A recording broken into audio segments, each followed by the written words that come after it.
Hi, I'm Dave, owner of Future Past Vintage Collectibles, and I'm with my daughter Rachel. Hello! As always. Welcome back to another video. Yeah, if you're new, thanks for checking our channel out. And if you're not new and you've been checking it out for a while, we still got some more stuff. We got books. We got books. Claim sale coming up. So our claim sales have been phenomenal, and we've been selling out, actually. Yeah, so if you're new, just to fill you in, every Monday on Instagram, we do a claim sale from 5 to 7 p.m. Pacific Standard Time. I feel like we've done 10 of them now. 8. Might feel like 10. It feels like a lot. They're a lot of work, but they're a lot of fun. We have 4 people involved, and we go through a lot of books, and we do a lot, and we did a ton of giveaways this We did time. 7 or 8 giveaways. And if you come to our claim sale, if you buy something, you're automatically entered to get a giveaway book. The books we're about to show you are not giveaway books. No, and these are just some. These aren't even like the ones I'm really featuring, but what we specialize in is high-grade Bronze Age books. Bronze and copper. So I don't want to be like every other channel. I really try. We do have some mid-grade stuff, but that's not really what we're about. So you'll find that if you go on there, we have tons of raw near mint mints. We have raw near mint pluses. And then we also have affordable mid-grade stuff. So we're going to do some blowout slabs, things like that. Anyway, here's just a few that we just had in front of us. The big boy. I brought this a few weeks ago. I'm actually gonna bring it again and do a little bit of a price drop this time. See what happens. Check this out. Boom. We were gonna send this one to CGC, and we said, never mind. Let's just sell it raw for someone. And this is a near mint copy. And we got stuff like this. This is Captain Marvel 41. Oh, may I see that? Yes. This is not exactly what meets the eye. Captain Marvel 41. Who doesn't love a nice double cover? So it's a near mint interior cover and a very fine plus exterior cover. Really glossy white exteriors. Check that out. And folks, it's a double whammy right out of Miami. It's a hefty book. You can feel it when you pick it up. When you hold this book, it's substantive.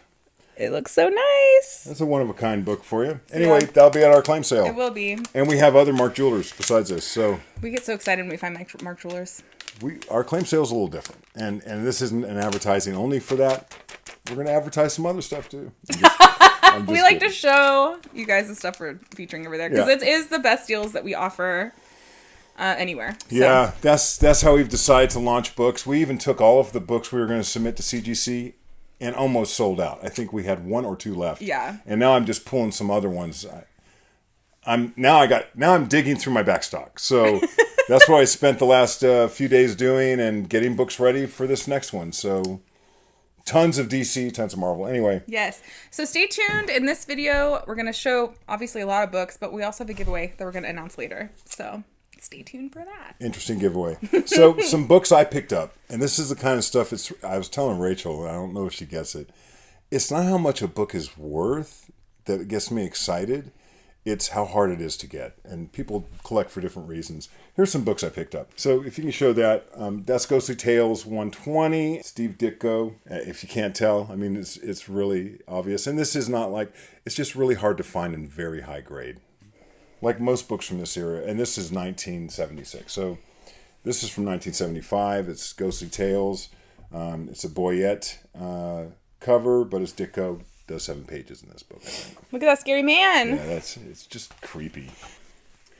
So Mike Zeck cover. You guys might be familiar with this. It's really the colors on this is fantastic. And once again, this is all about the grade. These are all PC books. One day, somebody might get it. One day, they might not. It's we don't show a lot of Charltons, and Charlton horror is so fun. Yeah, so this is a Larson cover, and the thing I like about Larson covers is he reminds me of Bernie Wrightson, the way the saliva's running off the teeth. He did some other stuff in Marvel, some great stuff in Marvel. Anyway, cool. This is a really nice black cover. That's a Sanho Kim. It's got some Ditko interiors, really just creepy. Very strange horror cover. Love my era though, man. That's the stuff I love. This Ghostly Tales right here. This is a Master Serio cover, and this, I was telling Rachel, who's this remind you of? It's an LB Cole cover. It looks like LB Cole. It does. It's got the same colors you see used in I'll throw some up over here. Jungle, some of his earlier stuff. Yep. Super nice. Anyway, love picking up books. We were going through some books. I'm just going to show this one because it's right here, and we're going to talk about it later. We were going through some books, and Rachel pulls this out, and she goes, So we'll sell this in the claim sale. I said, no, we won't. To be fair, I was just trying to find books to sell. Yeah, no, she didn't know. I'm like, that is a PC book. Thank you very much. I'm not selling that to anybody. Not right now. But one of my favorite Doom fight covers is just the way it's staged is so epic. Anyway, this is involved in the giveaway. We're not giving that away, though. I just want to make sure people know, because I'd be really disappointed, I think. That is not a giveaway. No. All right. But it's involved in it a little bit. It's a little involved, and you'll see. But we are not giving that book away. No. I'm not selling Don't that get book. it twisted. I'm not giving it away. It's just mine. It's just No, yours. it doesn't exist anymore. Today we're going to discuss how to price, which is it's a huge can to crack into. It's not as simple as if you do these 3 things, you will always be accurate. That it's not like that. So there's a lot of aspects to it, and we want to just cover some of them and hopefully give you some more in your arsenal to use to determine the price of a book that may not be that easy to find. And we're really focusing on raw pricing, because Yeah. I think there's a lot of data out there for slab, which we will use that to determine our raw pricing. Right. But it's sometimes hard to find a price point for a mid-grade raw book. Step 1. Step 1. Step 1. I can't tell you how important this is. It's important to know how to grade if you're going to buy raw. And there's some other aspects to it that are in other steps of like things you need to do, but buying a book that you think is one grade and paying a price that's associated with that grade and finding out that it's in much less grade, then thinking you can get it pressed or something and the defects are so bad that they don't allow it to be more than a grade. Those are problems, and I think that you'll see those problems running through a lot of different pricing methods. Something else very important, number 2, is know who you're buying from. And I'll give you an example. If you're buying from eBay, what is your comfort with the raw grade being accurate? My comfort? Yeah. Low. And kind of tell me why. Well, if I were to go to eBay right now and look up any book, and if that book says near mint plus, I'd say probably 8 times out of 10 that book's not actually near mint plus, based on the photos. Based just on photos. I mean, it seems that most people are overgrading, and not always. I have seen accurate grading. Most people seem to overgrade, and some people don't understand what the grades are, or they feign that they don't understand. But that's a lot of the problem with all these prices. You can see the same book listed in the same grade. One's $10, one's $60, and if you look at the grades, neither one's right. So it's like, people are tagging on other people, and then there's, if you buy at garage sales or if you buy at flea markets, places that aren't traditional comic book places to buy, if you're buying older books, there runs the risk of things like restoration, cutting out the insides of the books, missing pages, rusted staples. So really knowing how to grade is very important, because you can't feel like you were ripped off thinking you just, made a great deal at a garage sale and all of a sudden the book's missing the Marvel value stamp and you didn't look, or it's missing 2 pages, or some kid took a felt pen to it, which is really common in the 70s. And there was an era in comic books that restoration became very popular. So there's a lot of restored books out there. You need to know these things, right? And it's like, if that seems daunting or overwhelming, this hobby's not for the weary. Well, some people may not care about things like that. Okay. Which I guess we should talk about too. Yeah. Which we didn't talk about that before filming this. Yeah. But some people don't care, and that's fine. Yeah. But if you don't care, you should still not pay more than you should for a book. So yeah, in the don't care scenario, and I was telling Rachel I met a guy that was collecting Superman. He didn't care. He didn't care what grade. He just wanted every issue. If it was coverless, regardless, he wanted every issue. Even in those who don't care, everyone seems to have something they're going after. Right. Like if it's not grade, then it's a full run maybe, and they may have a budget that they are trying to stay in. I think I would most people, if they're not operating that way, they're not happy at their house. Because if you don't want to budget, I promise someone wants you to budget your comic book spending. No matter who you are. There's someone out there that wishes you would spend less on comics. And nothing feels worse than paying more for a book that's way lower grade than you expected. Nothing feels worse than that. And then what's the purpose? I mean, sometimes people will spend a lot of money on a comic book, and it's because they need that book, and that book doesn't come up very often, but you'll see the next sale be one third. I've seen that over and over again. So supply and demand is not always such a large stream. Sometimes it is a very small stream. There might be a few people that are willing to spend a lot to get that book. And that does impact the market greatly. Yeah. Number 3, there probably is a way that you could figure out what books are selling for, what they've sold for in the past, all the way up to yesterday, without paying a subscription to some place. Right. I doubt it. I mean, eBay is one of those things, but we've already kind of talked about how eBay can be askew. Yeah, eBay is only a fraction of the market, even though they're probably the biggest player in terms of their footprint. There are people that are selling comic books full-time at conventions and other ways that you'll never know about those sales. There's so many different places to buy comic books. You could be in some ecosystem that no one has ever bought a book that way. Right. Like the way I buy books might be completely different than where you buy them, what sites you look at, and that impacts the pricing. What we use is we lean heavily on data tools. I probably have subscriptions, and I didn't even think about this, 7 or 8 different tools. Mm-hmm. Use them all for different things. Don't use them all in the exact same way all the time. I really have a feel for the market, and that's another whole piece of it. Those tools are really important. And besides the electronic tools, the data tools, there's other tools. Yeah, like I just thought about this, like right now, is like the Overstreet Guide is a really good tool to like determine a book's value. It helps. It does. In grades under 9.2 for raw. Mm-hmm. It's not as far off as people would like to think it is. It really isn't. And I think it is a useful tool, but it's not the same tool it was 25 years ago. Right. And because there's all this data now. And no subscription or tool on its own is enough. Oh, absolutely not. And we've talked about that in previous videos too, where it's like we use like 3 or 4 different places to kind of determine how much something's worth. I wouldn't be surprised if Rachel and I spend 10 hours a week talking about pricing. Yeah, because that's such a huge part of this world that we're in. It is. And it's not just the pricing of what we would sell something for. I'm often going through pricing metrics for what I'm going to buy. Mm-hmm. I have spent multiples more than the last one sold of a particular book many, many times, knowing that book, there's a market that's very small. Sometimes you're buying pretty common stuff. And how much should I pay for something common? We don't have to teach you how to look that up. No. Really, eBay, that's a great place for eBay because you can see what things are buying and then you can set a budget in your mind. You see what they're buying and selling for and you say, I'm not going to pay more than X. Mm-hmm. And chances are it will never go to X. That's just the bad luck of being a collector. Right. Well, and like the knowing how to grade thing, I think is the biggest piece there. It is. To make sure you're not overspending on something just automatically out the gate for something low grade. Good point with new books, and we didn't discuss this all, but a good point with new books is 9.8 is the optimal investment grade, and a lot of people move 9.6s. A 9.6 can be it could be 5x for a 9.8, 7x, 8x. A book might be a 9.6 at $20 and 9.8 $200. So it makes such a profound difference that if you think you're buying a 9.8, man, when I do that, I'm looking at pictures. I'm looking at their policies. Don't sell me a bunch of 9.4s that are worth nothing at premium 9.8 money, which could be 1/3 to 1/2 of what the slab cost is. If a slab's going for $200 and you're selling me a book saying it's 9.8, it's not really a grade. That's CGC's grade. You're saying it's near mint. Would CGC give it that? I don't know.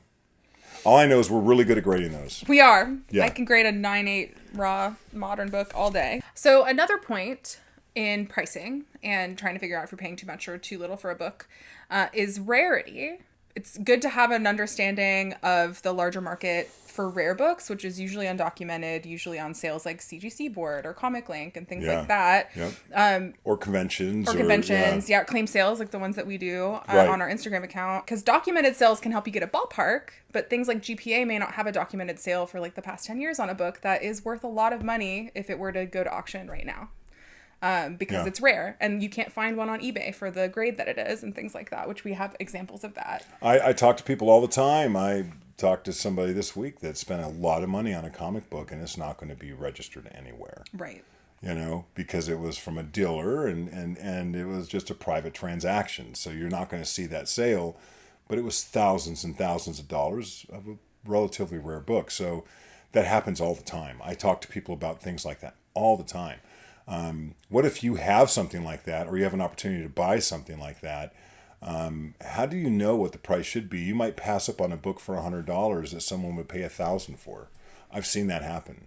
I've seen it happen a lot. Which I think goes into like knowing the market that you're purchasing for. It's like for someone like Talk me. about that for a minute. That's the point. For someone like me who doesn't know anything about horror comics from the 70s, personally, I don't know how much something like that unexpected whatever should be worth. Right.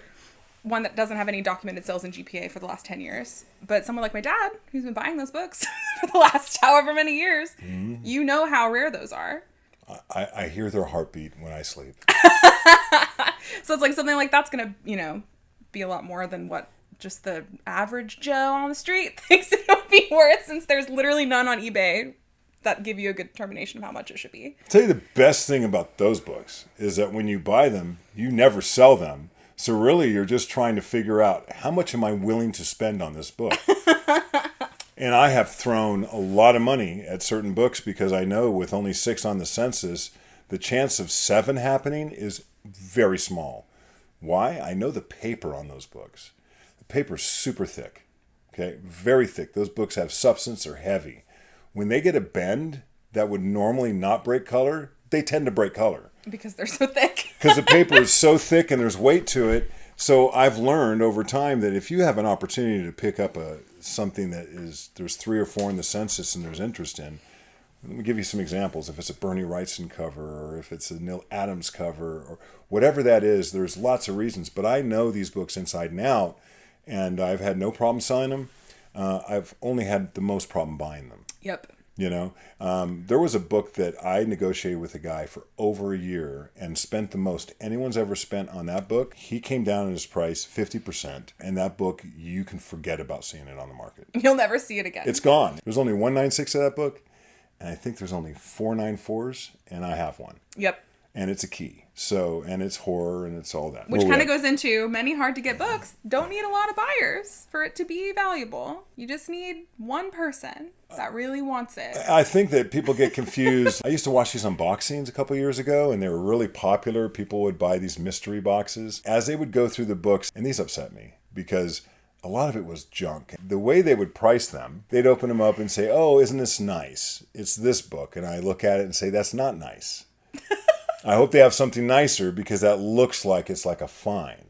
And it seemed like it was a way people were getting rid of their junk. Now, I did some with Torpedo that were pretty good, and I pulled some dandies out. But on those types of things, you'd see a lot of mid-grade books, and what they would do is look at what eBay said and say, okay, this is a $3 book. And that used to kind of upset me, because if I sent you, I don't know, Superboys with the Legion, for instance, and if you looked on eBay, it would say those books are worth $5. And I'm talking about like in the 190s up to the 220s. Those books are harder to find than hen's teeth in grade. If I sent you a 9.6 of that and said it's worth $300, and you look it up and say it says it's worth $5, you're wrong. I mean, because I know as a fact that that book would sell in the right place at the right time for $300. I wouldn't put it in an auction on eBay, because if the right person wasn't watching for that auction. But the thing about those types of books is there's people that have been sitting on notifications waiting for those types of books for years. Yep. And that's the stuff that I like to know. Like, what are the really hard to get books that there's people that really want them, and if they could find one, 9.2 is not investment grade. 9.4, 9.6 is. 9.2s might be kind of common. Sell for $20. 9.4, $300. 9.6, we don't know. There isn't one.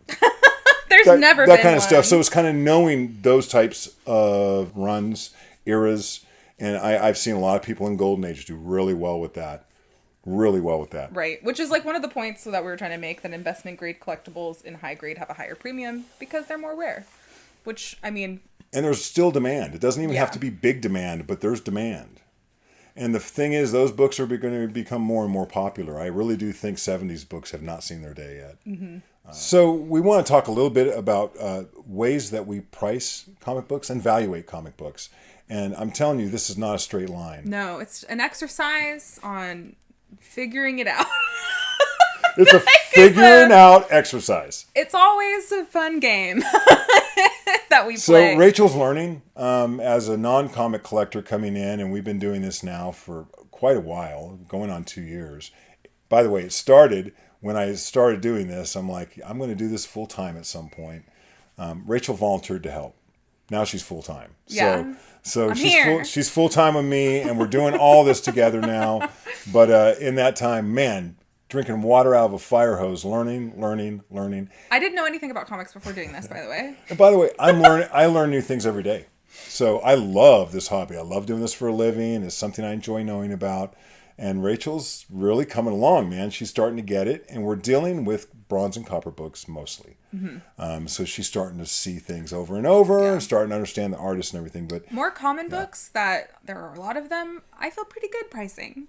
It's these books that aren't really out there that are really hard for me to price. So I take the time. We spend time all the time, and I tell her how I come up with a price and how to look and where to look. And that's what she's getting good at. So I'll find that she went through a process, and her price is very close to mine. And I know that as the years go on, she's going to start nailing things. Most of the time I'm under, so that's my bad. It does take years, by the way. I'm here to tell you, if you think that you're new to the hobby or you're just coming back and you'll get a grip on it, a year from now, look back and see how you did. Just saying, from my own experience, you're going to look back and say, man, I could have done most of those things differently. And if I only knew then what I know now. Right. If I only knew then what I know now. So we're just going to go through some stuff and show you guys like our process. Yes. And like I said, it's not exactly a straight line. Bear with us. I think you'll pick some stuff up. Here we go. Here's some books. Yeah. We're going to talk about first a book that we sold on Comic Link that was an outlier. Yeah. So it was Iron Man 81. It was a 9.8 with white pages. By the way, this book was for my PC. I had this book for 30 years. It is a Monterey collection copy. Talk about it all the time. Sure, you're tired of hearing about it, but it was a guy that I bought comic books from that I actually modeled my business after. I want the highest grade stuff. Right. He always had the highest grade stuff. He didn't have what you wanted. He had what he had. Then you looked at what he had and decided if you wanted it. So if you're like trying to order things, he didn't have it. He was only selling books that he had accumulated over a long period of time. Right. So yeah, this was one of those books. I had it for 30 years, got a 9.8, brought it to auction. Yep. So let's see if I wanted to buy any high-grade copy of that book. How common is it? This is a Firebrand cover. Very cool. By the way, the book was super nice. But like if we want to buy this book right now, you don't know about the sale because I didn't tell you yet. So here's kind of how we would like examine this. And let's say I found a nice raw copy. I didn't know how much it was. Forget how much they're asking or whatever.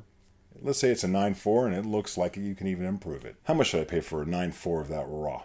How do we figure that out? That's the question. So forget that I had a 9.8 and I sold it recently. Let's just say I just found a 9.4 raw. Is this a book in demand? It's not a book I even collect anymore. I'm not following Iron Man right now 1 to 100, except issue 55. I always follow that, which is the first appearance of Thanos. But the other issues, not as much. So let's talk about what they're out there for right now. Could I find one? So on eBay right now, if you were to search Iron Man 81, you'll find a bunch of auctions, like maybe 5 or 6, that are between $2 and $17 for the first auction, or the first bid, but none of them are over a near mint minus. At least they say they're near mint minus, and I don't know if they So actually it doesn't look like a book that's hot. No. It doesn't look like a book that even in high grade, which near mint minus is certainly a high grade, is bringing in any kind of money to that book. Let's look at GP analysis, which is a tool we use regularly. So when's the last copy that sold of a 9.6? The last 9.6, there's only one copy that sold for $101 in March of 2022. Okay, that's pretty recent. $100. And then we go to CGC census, which is essential in a lot of things to understand if demand is going to outweigh supply. Right. There's 63 total copies in the census. There's 8 9.8s and 17 9.6s. So looking at this data, it really is hard for me to determine how much a 9.4 raw copy should be based on the GPA data and the fact that there are none sold on eBay in the last, 30 days. And the only ones that are on there are auctions that no one's bid on. Do you think if you saw one for $50, you'd buy it? No. Not based on this data, which is interesting considering. I would pay $80 if I found it. A 9.4? Yeah. Interesting. because there's no movement and it's an old book. It's 25 center.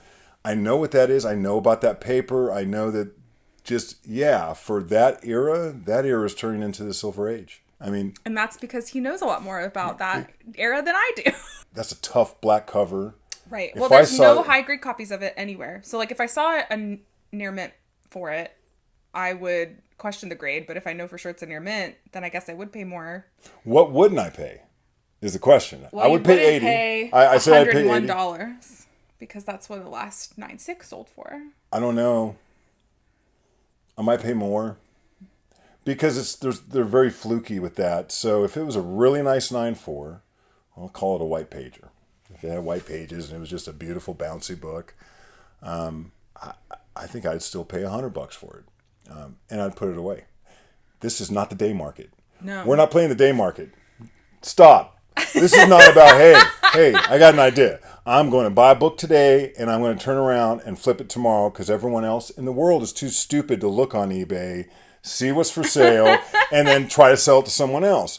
I don't play that. We have tens of thousands of books we haven't even started to sell yet. Having that kind of inventory, I took years and bit the bullet and bought and bought and bought. And now as we sell, we need to buy more and more and more because I want a large backstock that doesn't force me to have to sell something I bought yesterday, because as time goes on, some of these books become more and more valuable. And I'll make an example. I don't know if I have 30 years left or 20, however long ago I got this Iron Man, but I held on to that book for decades, sent it in, got it slabbed. How much did we sell it for? $2,400. Yeah.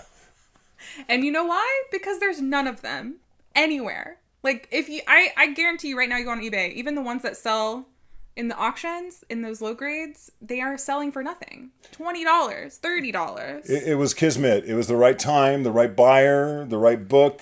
It could have been someone who's just, man, this finishes, a set or whatever. Or they just know that there's none of them. It's not MCU. It's not like the latest flavor. Pricing is important.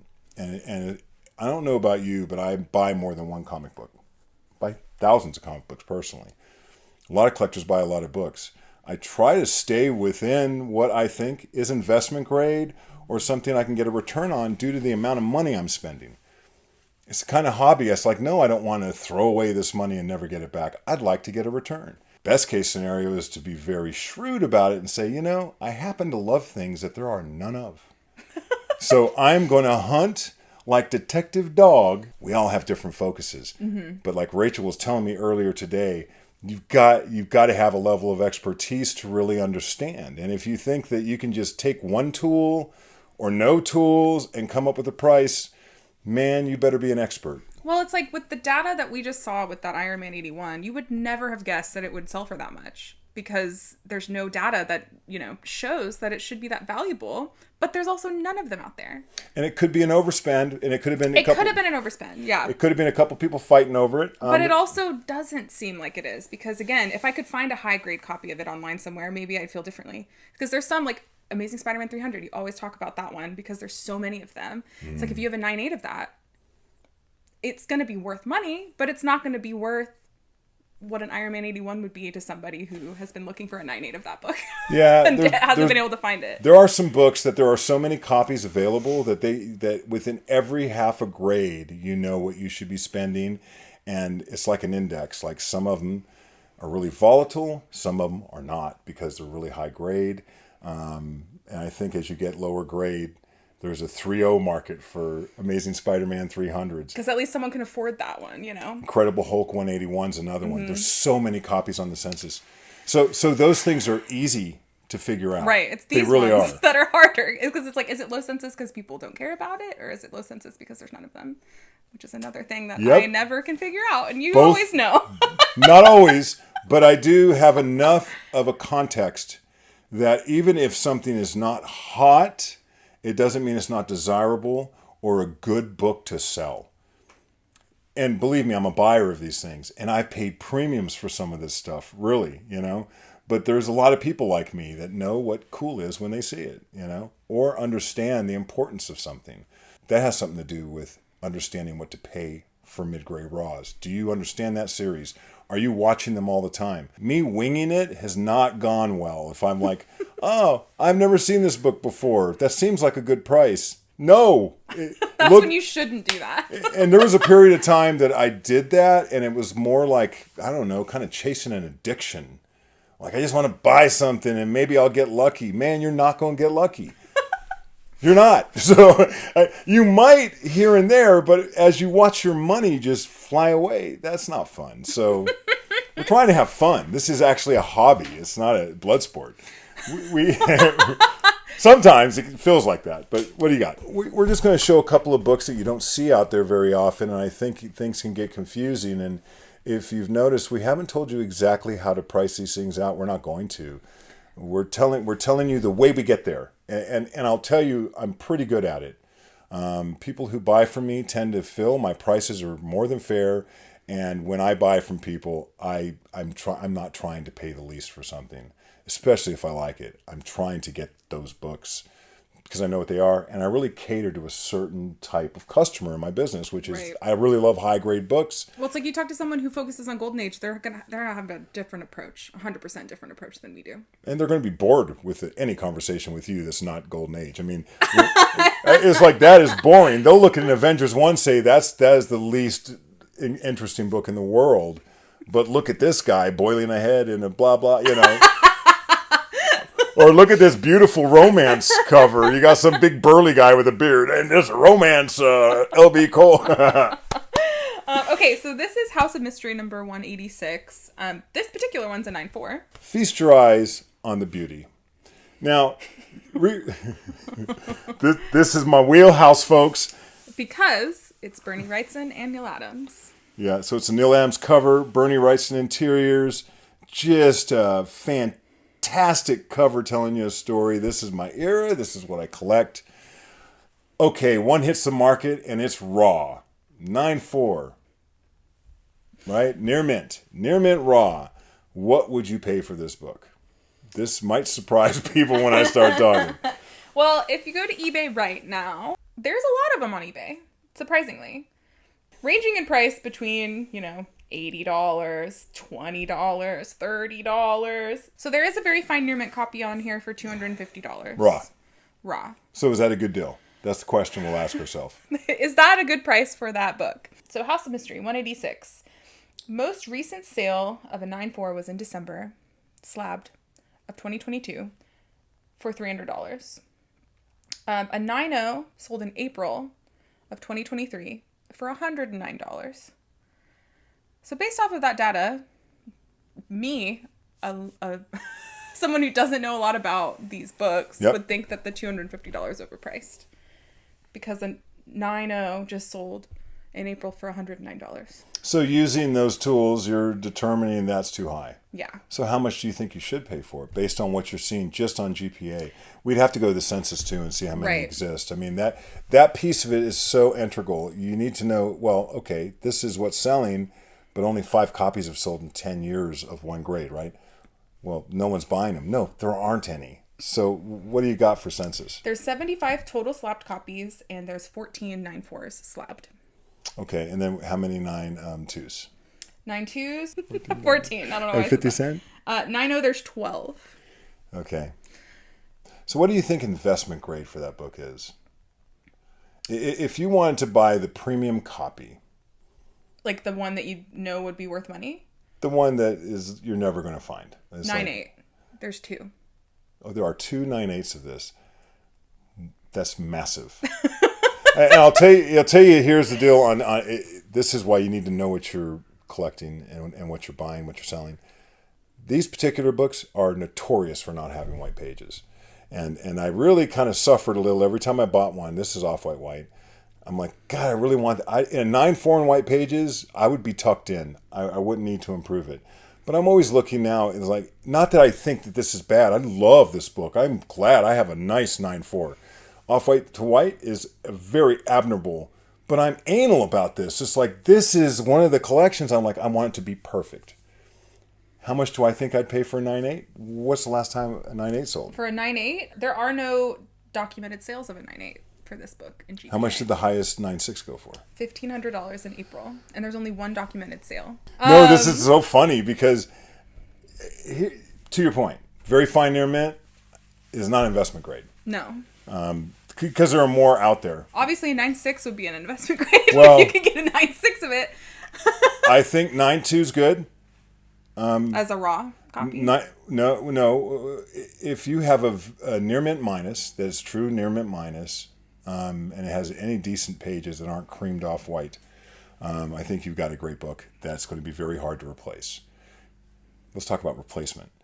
9.4, if you found a raw 9.4 and they're out there, because there are people that have collected these that they've never seen the light of day.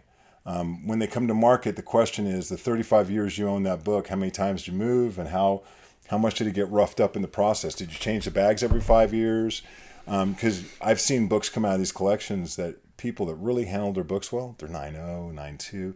And like I said, this paper's really thick. It will break color if it bends over a long period of time. So you're saying a 9.6 sold for $1,500. What would that put a 9.4 at, or a 9.4 at then? Well, it was $1,500 for a slabbed copy in April. Yep. And then in December, after that, a 9.4 sold for $300. Yeah. So for like a raw copy of this... I don't know what the page quality on that was. Because creamed off white will take these down a little bit, just so you know. Not tremendous amount, but let's call it 10 to 15%. White pages brings it up. Like whatever the high is, if it was the only white page copy and I have some like that, it can be 20, 30, 40% more just because it has white pages. How much would you pay for a very fine near mint raw copy of that? Between $125 and $175, depending on page quality. If it's improvable, I might go up a little because I do press and clean my own books. But like I said, these are tough, man. You can't just bank that you're going to improve these. I wouldn't buy it. Yeah, I mean, we just wouldn't buy it. For me, that I'd buy it in a collection. I would not pay that much. And I want to sell it because I love putting those books in people's hands. But I wouldn't buy that. Now, another 9.4 if it came to market today, even though you said one sold last year for $300. So Rachel pulled up the Grayer's notes and the one that sold. The one that's like this, but with white pages. Whoever got this for $300, white pages in 9.4, scored. I would pay $400 to $500 for that book. Yeah. Just because of the lack of 9.6s. What would I like of this book is a 9.8. Would I spend the $4,000 to $5,000 it's going to cost? No, I don't think so. Not for this cover. There's other covers I think you would probably do that for. But those are right up there with some of the ECs that were file copies. I mean, they're still going for $6,000 and stuff. These are fantastic investment books if they're in the right grade. And they are hard to price, as you can see. We have been dancing around price points for raws on these because they're impossible to find in that grade. People will pay money for them if they can find them. I'm a people. I pay money. I'm a people. I have spent thousands. I'm telling you, I've spent way more than the last person. But usually when white pages hit that must have been an auction or something. If I would have seen that book, I'd have bought it. He would have. Just for way more than that. Just for what? Now, I didn't see Do how... you have it? Give us a call. I didn't see how it was centered. This copy's a really nice copy. It is. We're happy with this one. Let's move on. Yeah, let's do one that, like, will have a little bit more... I mean, I say cut and dry, but probably not, because this was really hard for me to price. This is Fantastic Four number 131. It's the first cameo app of Omega, the Ultimate Alpha. I have a scan of it, too. It is a fine plus. That's the grade. Yeah, nice copy. It's not beat up. It's not worn. It's fine plus. So it's fine plus. How much should someone pay for that book? How much would we pay for it if we were in the retail market to buy this book? Let's take a look. Again, we look at eBay and we look at GP analysis and the census. See, and some are more helpful than others depending on what the book is. Yes. So when I go onto eBay, just looking at the listings, there's some auctions. There's some that don't have grades associated with the listing. It's kind of all over the place. It's like anywhere between $20 to $5, depending on what they're saying the grade is. So I found an auction, fine plus, current bid, $3. It's still got 3 days on it. So I have no idea. Let me look at sold. And then there were some that were $15 and $20. Right, and those were more like 8.0s. A fine, very fine sold for $14.50, April 22nd. A fine minus sold for less than $8. A fine plus sold for $15. So it's all over the board. A fine sold for $16.50. So a Fine Plus, which is a 6.5. There are no 6.5 sales listed. But the last known sale, so an 8.5 sold in January of 2023 for $45. So what do we think from looking at this? We just looked and we kind of have a ballpark of what we should price. What we think the fair price is. Now, we're not saying this should be what everyone charges, and some people might charge more or less. What do you think it should be? We think this should be $8 based on what the market is telling us on eBay and on GP Analysis. But we didn't get there by guessing. No. That's kind of what we're talking about. We literally... If anything, we keep cutting the price down as we look deeper into the data. I think like a buyer when I sell. Right. That I'm not trying to pay the most. Actually, we try to price things at the very least. We're always trying... We want to sell what we're selling. I mean, there's no sense in holding on... For us, in our model, there's no sense in holding on to a bunch of inventory, waiting for a rube to walk by and spend 5 times too much on a comic book. Waiting for some hapless victim to come in to our web and spend $30 on that. When we know as a fact that's not a $30 book today. I'm not saying that one day it won't be, and that's a key. And Omega might be the next MCU something. Not at 6.5. For $8, you're gonna have one. It's so hard for me to price mid-grade copies because it's impossible to find information that makes sense. So tell us, based on what we shared with you, what do you think? Is that the right price? $8 too high? Let's look at something a little more complicated than that. Yeah. This is Adventure Comics number 321. This is a very fine near mint copy. And that black cover, though. So here is a Adventure Comics. It says Legion of Superheroes key issue. This is the first full appearance of Time Trapper. Bouncing boy loses powers. Yep. And this grade is very fine near mint. So a 9.0 of this book, for all intents and purposes, kind of hard to find. These were red. They are old. They're the late Silver Age. It's a black cover. It's just got a lot of things that make it kind of hard to find. So is this book an easy book to price? Let's price it out. Well, if I go on to eBay sold, the first thing that pops up is a good plus sold for $10 in the last month and a half. Let's see if there's any very fine. I'd say the common grade for this book is between a very good or in the very good range. Yeah, that makes sense.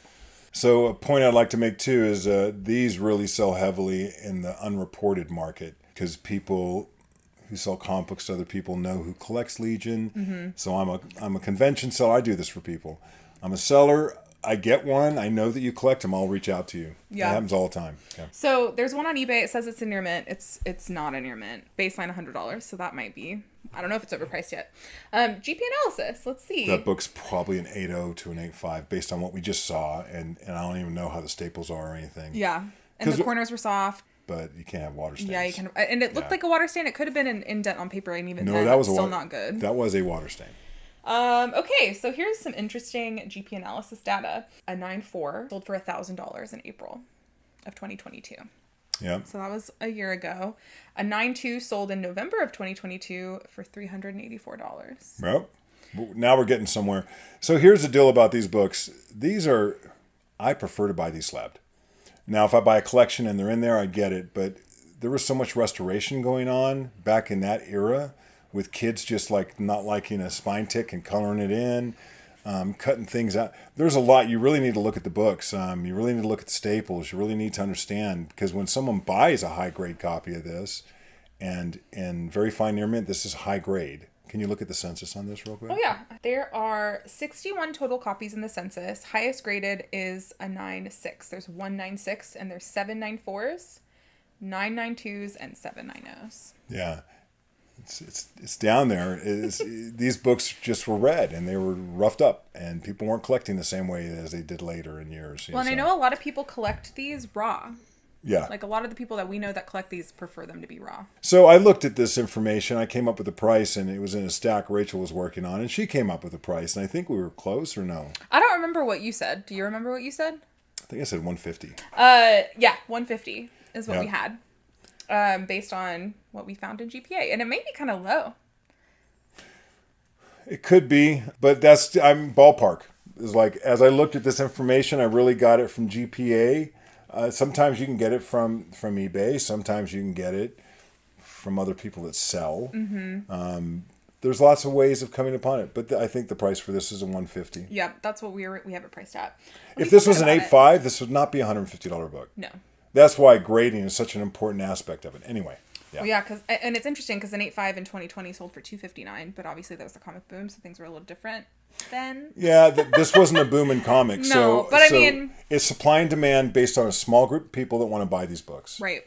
And these are obviously slab prices, so like the cost of slabbing and all of that, it's going to be more expensive. That goes down to where you sell at. Right. So who knows? There could have been 20 copies of this that have sold on the CGC board.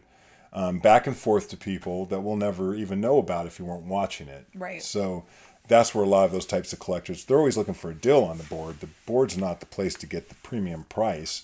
It is a place where you can move a book as long as you're not really interested in curating that experience. Someone else is going to. If you're waiting for one particular book on the board, you might want to start looking somewhere else. The board has very specific sellers. Yeah. Here's the strange way I'm going to do a giveaway. I showed you this book. I'm not selling it. Love it. Is it astronomically priced in 9.6 white pages? I don't know. You need to tell me. I know we haven't looked at it. How much do you think I paid for this book 4 months ago? We should say what it is again. It's Iron Man 150. It's Iron Man 150. 9.6 white pages. White pages. So 4 months ago, and that's really, anything within a 90-day range is pretty close. This is not the type of book that has these huge, right? Because come on, that's Dr. Doom. Love. So he bought this. It's not documented. It's not a documented sale. You won't find the sale. What we're going to do is we're going to have you guys guess in the comments how much you paid for it. How long ago did you buy it? 4 months ago. He bought it 4 months ago. And if you guess correctly how much you paid for it, or if you're really close, we're going to give you a slab. We're going to send you, at no cost to you, a slab, and it's not going to be this one. Not this one. But we'll get you a good one. It could be anything. It could be anything. We have a lot of slabs. The first person to get the closest to what I spent on this, you can only guess once. Yeah, okay, let me backtrack a little bit. So all you have to do to be entered into this is like this video, subscribe to our channel, comment down below with how much you think he paid for this book 4 months ago. And if you are right on the money, you win. The first person to get as close as possible to how much he paid for it will win. Only one winner. There will be only one. There can only be one. I have spoken. So if you want to be entered in, subscribe, like this video, comment down below. Again, only one comment per person. On that, you can comment about whatever else. Oh yeah, about the total. Feel free to say anything else you want. Yeah. So yeah, we'll announce the winner next week and we'll tell you what you're going to win. It'll be a slab. We don't know which one yet, but it'll be a good one. Be a good one. So this was a fun one. Yeah. A lot of different stuff. There's so much. We're going to talk more about how we price things out. We do a pretty good job. Everyone's a little bit different. We had a lot of fun filming this, and we're now done. Don't forget to like, comment, subscribe, enter into that giveaway. How much did you pay for that slab? Follow us over on Instagram. Our next claim sale is on May 1st, 5 to 7 p.m. Pacific Standard Time. We're going to have a lot of really great bronze and copper books. Really high grade, also mid grade. Also, follow us on eBay. We give deals and discounts over there all the time. Yeah, running a 17% special for the next 4 days. Got a lot of good books on there too. Yeah. Anyway, hope you guys enjoyed this one. Bye. Goodbye.